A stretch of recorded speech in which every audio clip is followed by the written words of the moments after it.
Ready, go! First off, make a blueprint interface.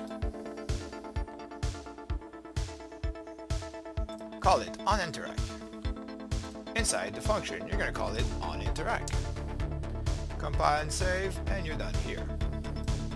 Next, you're going to need to make a input. Project setting, input, action mapping, call it interaction, use E to select. Close. Inside your character, you're going to make a new function. Create new function. Call it onInteraction. Copy this program inside the function.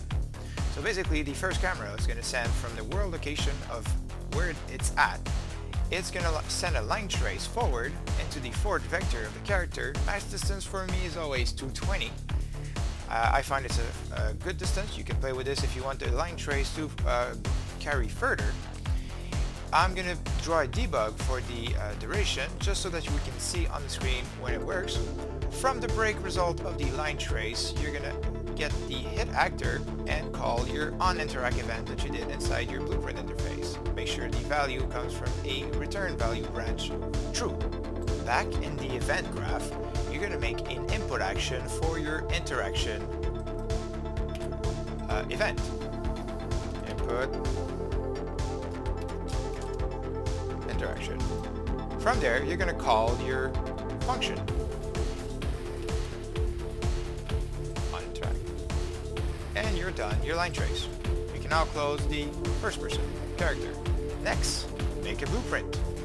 Actor, call it item. Or interaction, anything that you want it to be.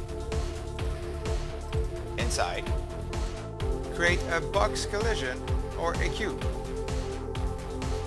Call it item.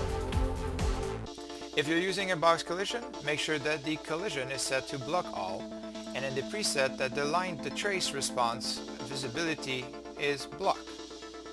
Inside the class setting, you're going to add your interface. This part is very important. And make sure to compile and save or you'll never be able to do the next part. Inside the event graph, we're going to do in onInteract. Event onInteract. From there, print string. This would be your program that's being carried from the line trace. Hello world. Compile, save everything.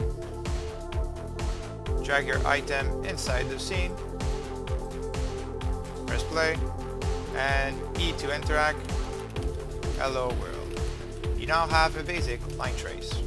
Hope you enjoyed this. See you next time.